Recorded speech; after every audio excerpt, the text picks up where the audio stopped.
राजा घर आजा, करेजा घर आजा, देवरो मारल चाहे माजा, राजा घर आजा, करेजा घर आजा। देखो तो ठीक न करत बारू, हमर सारा इज्जत के माटी में मिला के रख दे। तोहरा इज्जत से हमरा का, हमको रील बना के वायरल होगा तो होगा। अरे लैला, ये क्या करता रू? बाबूजी से ऐसा बात कर। अरे तू सब ऐसा क्या करता रे? ऐसा नचनिया के नाच चलत है। भाग यहाँ से, भाग सन। लो भूज मोबाइल तोर भतार आ गई, अब हम रील ना बनाई। कागे तू हमारी इज्जत माटी में मिलाइया के छोड़बे? हम कमाई ले तो तार पेट ना भरेला। जब मोबाइल पर समाज के सामने तू घाट डोलावे लगले। हाँ रौरा चुप रही, एकदम बोली मत। खाली खैले से हो जाला। नौ कहल बा कि मुंह ढाकल बा गार उखार। इतना दिन से कमात बानी, अभी ले घर वो नहीं खे बनल। हाँ भोसरो, कह तो दूरा पर ऑर्केस्ट्रा खोल देत बानी, दिन भर सबके सामने नाचत रहिए। बदनो का जलमाल, आज के बाद ही दूरा पर वीडियो बनाइला तो तोहर दोनों गोड़ हाथ तोड़ के रख दे।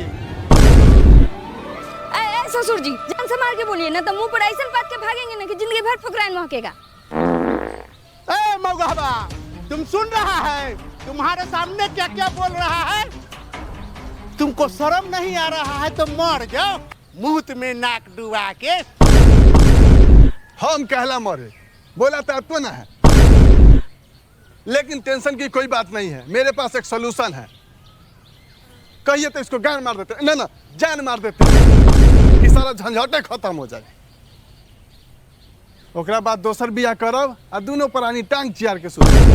अच्छा, हमरा के तू जान से मारब हो आ तू दोसर बियाह करब आ दूसरा के साथे टांग पसार के सुतब।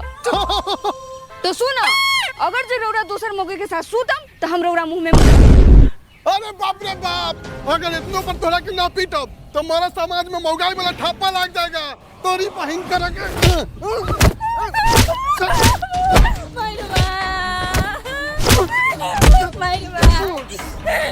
रुक तो गलाने पुत्रा, ज्यादा नहीं यार, बाप भाई के बोल के पुलिस पे टावता नहीं।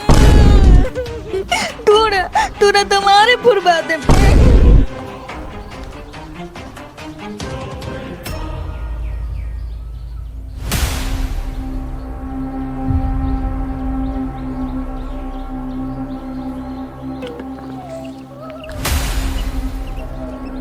बाबू पहले से प्लान बनेले रहे का?